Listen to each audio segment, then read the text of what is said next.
people, welcome to Blue UK Jazz Dance. This is a picture of me. I'm a self-taught dancer, and UK Jazz Dance is an umbrella term for a number of UK underground dance styles. I'm an original pioneer, original inventor, developer of steps and styles, and as original pioneer and innovator of the dance styles that came before it.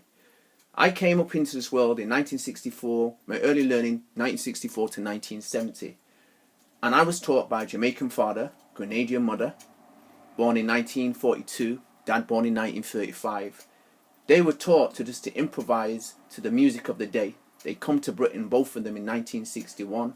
My dad, after being in America from 55 to 61, seeing the racism at first hand in agricultural states and the southern states of America.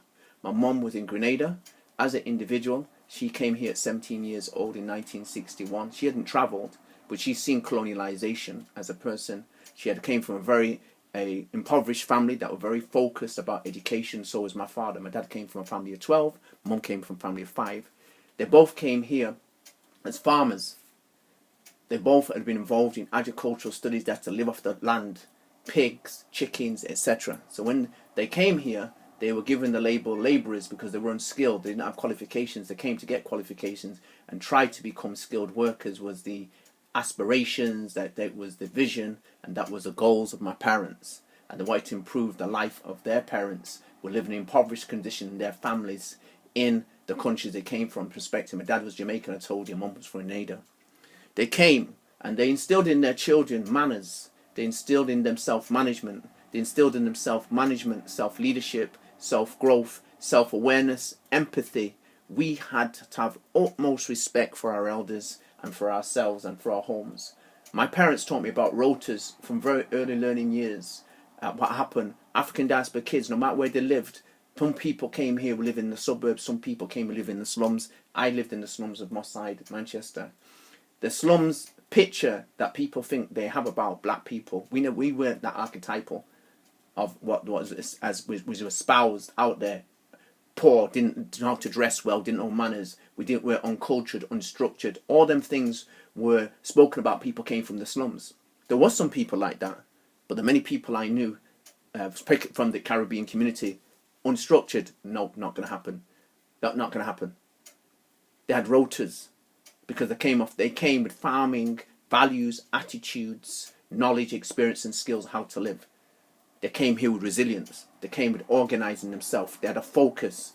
They had a focus. People wanted to find better housing, better living, because my parents were put into deprivation homes. And what I want to share with individuals, which is important when I talk about health, what did the Germans do to the Jews? The Jews were established people, like West Indians were established people.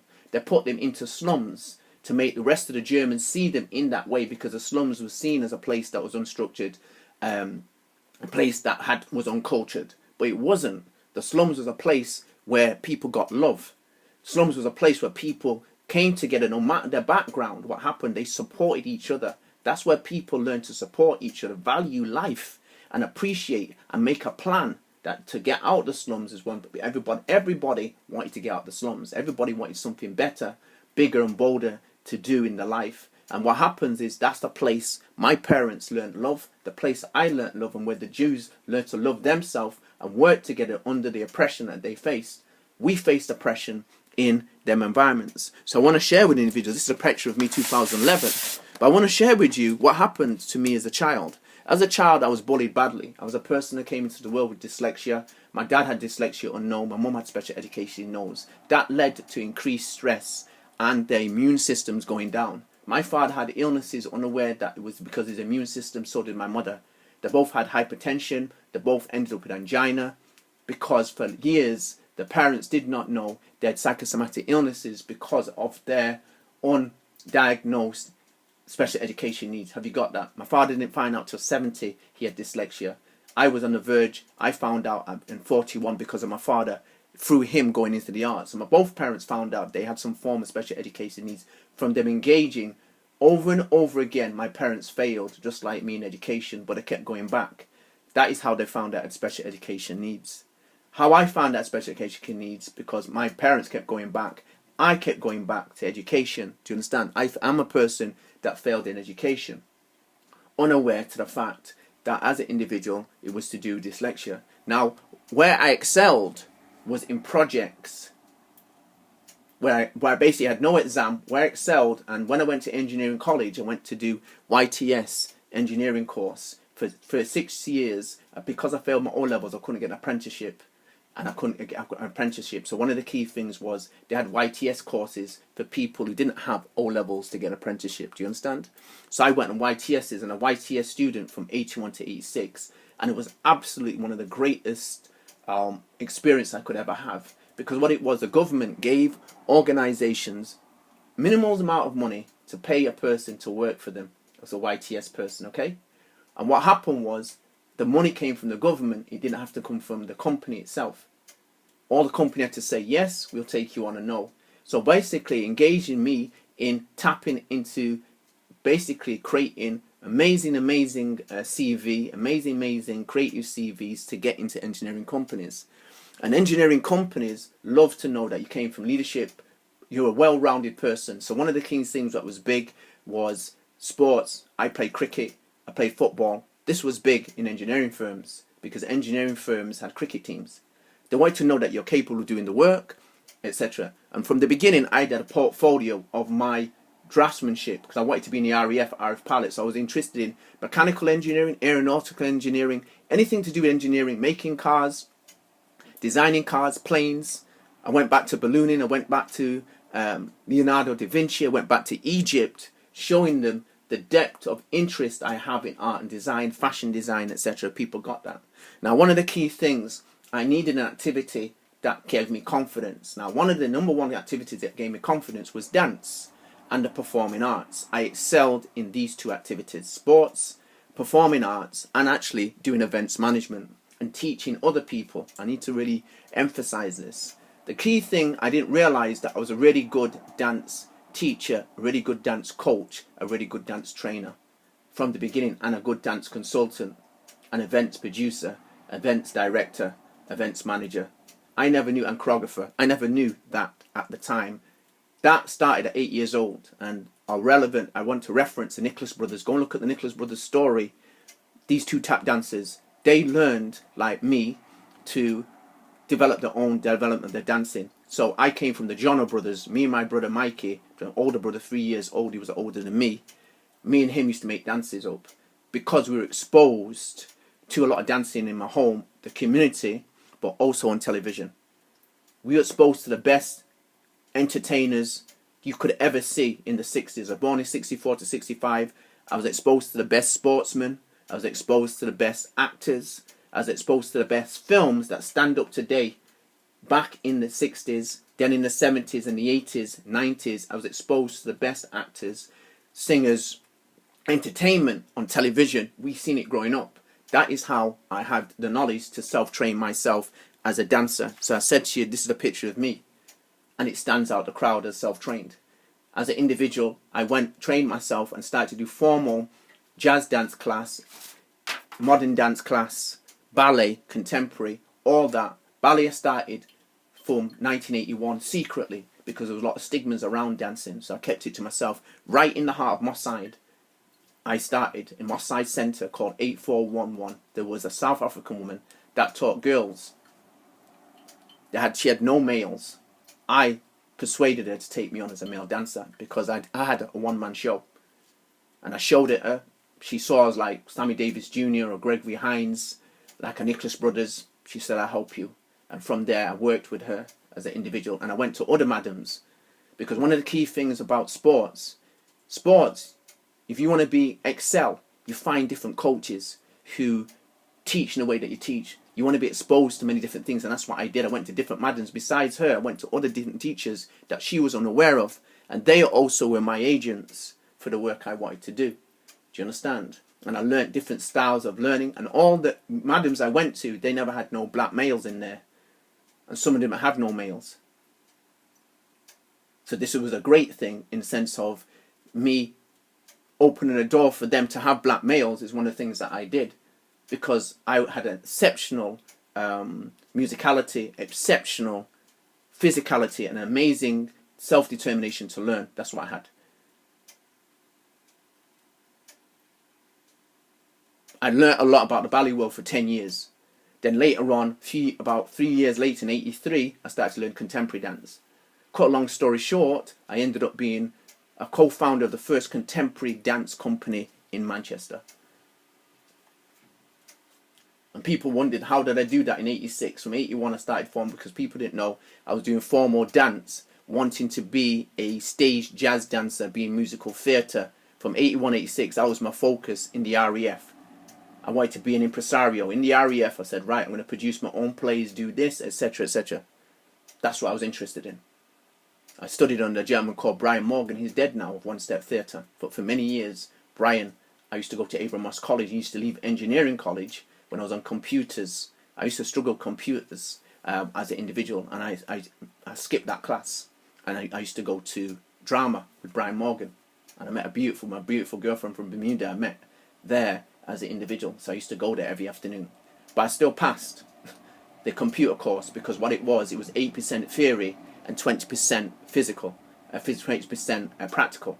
So I got 10% in the practical and actually got 100%. No one got it. I got 100% on the theory, because on the way to my drama classes, I used to study the theory on the bus. And I spent time with my girlfriend, etc., a few days, and then I'd come back into college. That's how I passed. Back in the days, it was all about project work. And so one of the key things I had an amazing ability to develop myself through what is called a Blue Lab, a space I created where I can work in my own space at my own time. And on projects, I wasn't good at exams. I had a lot of struggles with exams as an individual. And I should not actually say that, because what happened was I wasn't good at exams. But what happened was, as an individual, I was unaware I had dyslexia. When it came up to the final exam, I had individuals, when I did mocks, I passed. When it came to the final exam, so example, I was doing 10 O-levels in 1981.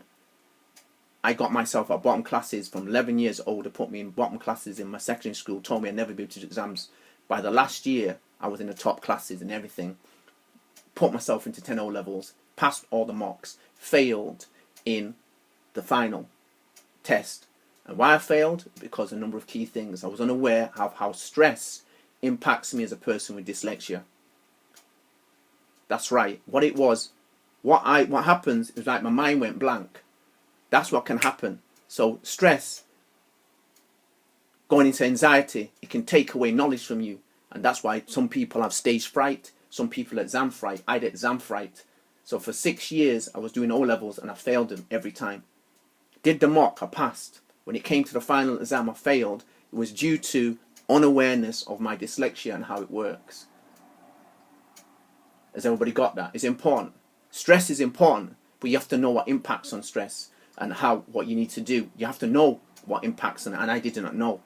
For many years, I didn't know. For example, I couldn't understand how I can learn steps in the street, learn things from television, and not learn it when I went to a formal dance class. Well, the difference was, formal dance class, you learn moves in a sequential way. Where if you're learning dance off a video, you can stop the video, go back to it. So it wasn't in sequential order.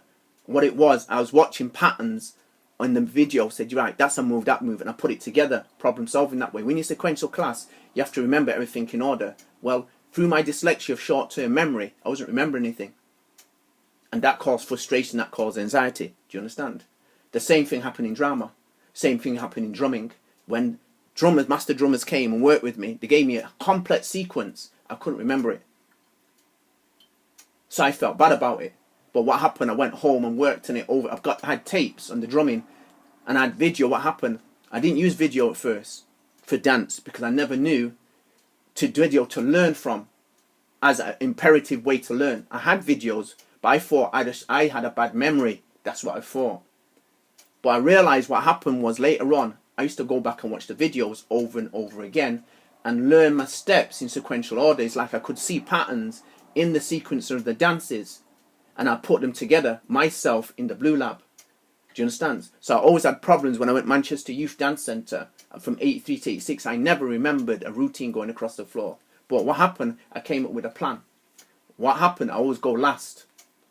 And what happened was, the more I saw the dance, the more I got to understand the patterns of how I could learn the dance. Do you understand? But I never remember the sequence ever in ballet, jazz, and everything. And what happens, dancers pride themselves on memory. So I had to realize I had to learn in a different way.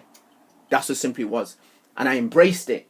I didn't feel bad. Oh, you can't do that. I was a teacher, so I was a coach, I was a choreographer. I started to think about, well, the way I learn. And then I found out about dyslexia. You know when I found out? At the age of 41, walking into Oxford Brookes University. Now, I've gone into Oxford Brookes University. How have I got there? Because I've passed the exams. How I've got there was a lot of project. I did an IT course, and there's a lot of it was project management. There was no exams. It was actually project work. So I realized project work can get me into higher education. And what happens is I can navigate myself through university through doing the least activities to do with exams, but getting through university through doing projects. I'm an expert in doing projects, successfully getting projects done successfully. And that's how I got into university in the beginning. It was 54 projects. Loads of people applied to go on a new course at Oxford Brookes University, seen as the most modern university, and the first university to modular courses. What that meant was a person could do one module and could leave there with that qualification. In the past, no university ever did that.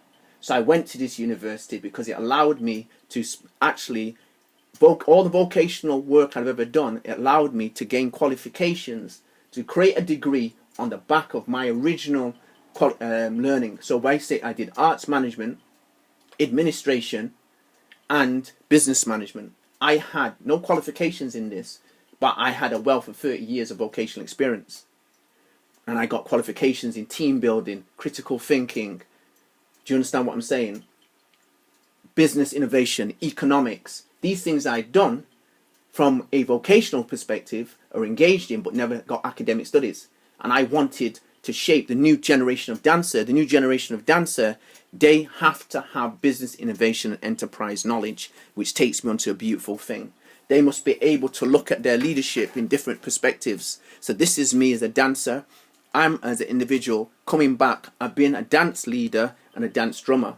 Before, what happened, I just seen it as drumming, but it wasn't. I realized that I was a leader, a manager, a producer.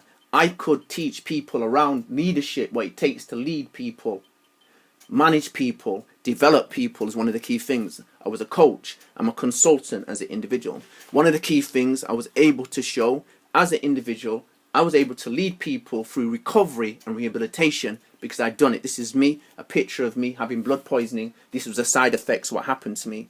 I brought myself back through this project. Can you see? Right. So what happened was when people saw this, they thought I had midlife crisis. When people saw this, my return back to the stage, people came to me and asked me to support them and help them in their rehabilitation, in their recovery of themselves or family members, because they realized you know what you're doing. And then behind the scenes, I could show them what I was doing. Because I was doing a lot of work, sharing with people, look, dance matters is some of the things that have come up now.